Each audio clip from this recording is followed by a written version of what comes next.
Yep, it's your boy. Thank you for joining KB Boat and Yacht Repair. If you're new to my channel, thank you. Don't forget to like and subscribe. If you're a return viewer, thank you very much. I appreciate everything. Today, guys, I'm going to show you how to spray gel coat. You don't want to miss it, so stick around.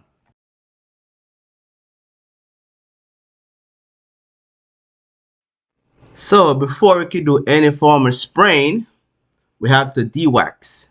On my last video, I did all my prep work. So, what I'm doing now, I'm de-waxing and getting ready for my spraying of gel coat. So I am using acetone because acetone and gel coat works very well together. So I'm wiping off the dust and I bag my area off so I don't get no overspray. That's very important if you're spraying gel coat or paint because overspray is very hard to clean up.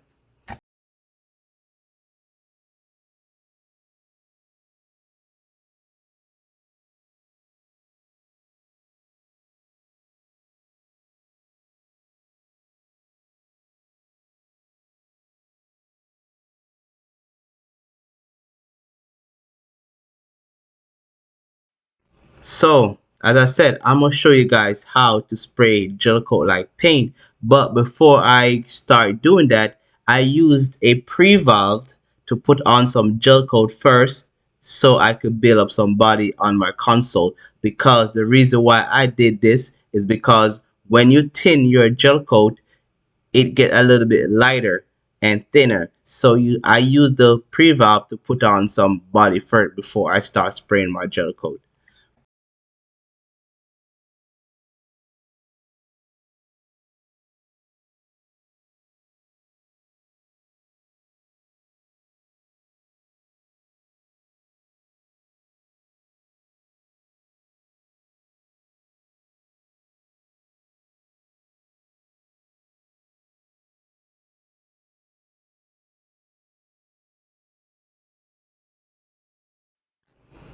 So I continued to spray my Gelcoat using the pre-valve because I wanted to build up that body.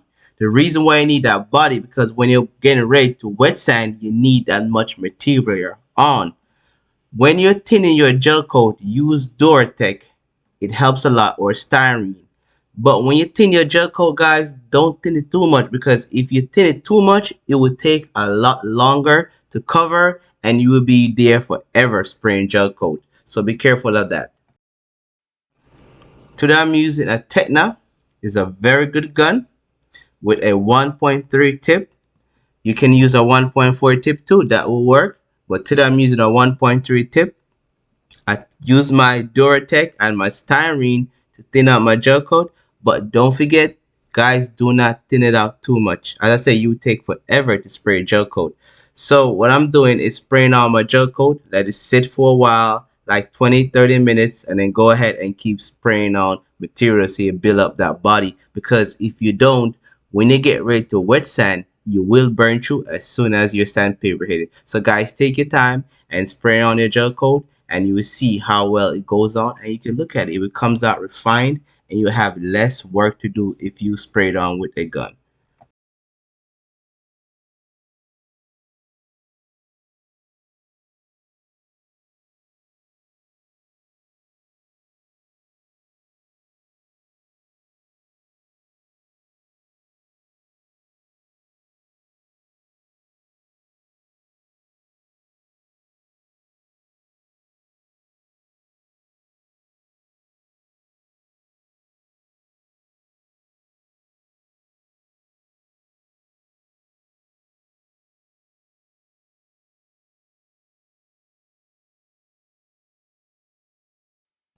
So here it is, guys. I'm done spraying. It refined. It looks like paint. Less work to do, less wet sanding to do. So we're going to do right now, we're going to guide coat it and start to wet sand it. Yes, guys, I use guide code a lot. The reason why I use guide code a lot because guide code shows you your high and your low. Your standing block help you blocks it out. And I am using 320 today to start off to start blocking my repairs. I know that I could have went the easier way and used a DA to sand it with. But as I said, because I want my repair to comes out beautiful and you don't want to see no imperfection, I continue to use a sanding block. DA works very well when you want to sand something quickly.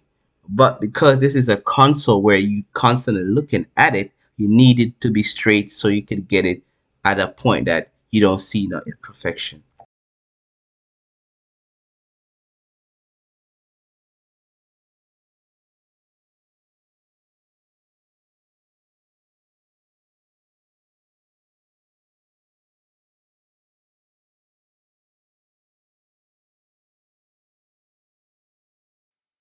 Alright, the first step with sanding it, I went with 320. Then my next step is 600 grit sandpaper.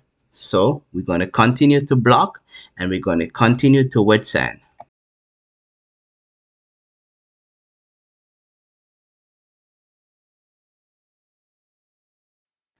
By the way guys, if you find my video to be very helpful, please go ahead and like and subscribe. Thank you.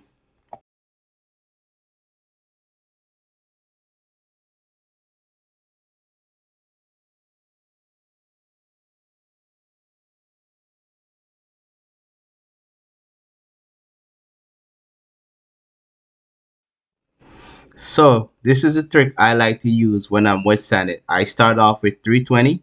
After I'm done with 320, I go ahead and use 600. After 600, I move down to 1,000. You could stop at 1,000, but I continue to 1,200. The reason why I use 1,200 grit sandpaper is because I want to get out all that heavy grit sandpaper marks out of it. And then when you buffing it up now, it's much more easier and you won't see any scratch marks in it.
So I'm done wet sanding. Start to polish up.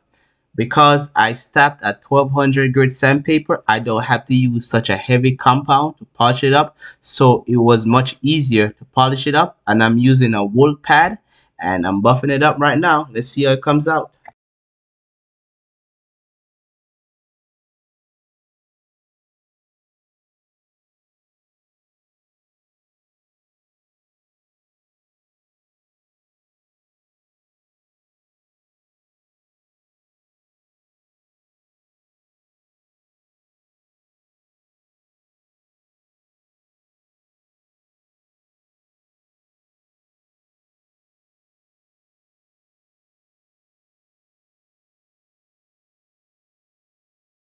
So guys, this is my final result. Comes out awesome. I love it. Thank you guys for watching and liking my channel. If you're new, don't forget to like and subscribe and come back to watch more videos. Now we're going to install some electronics and ship it out. So thank you guys. Have a great day. See you.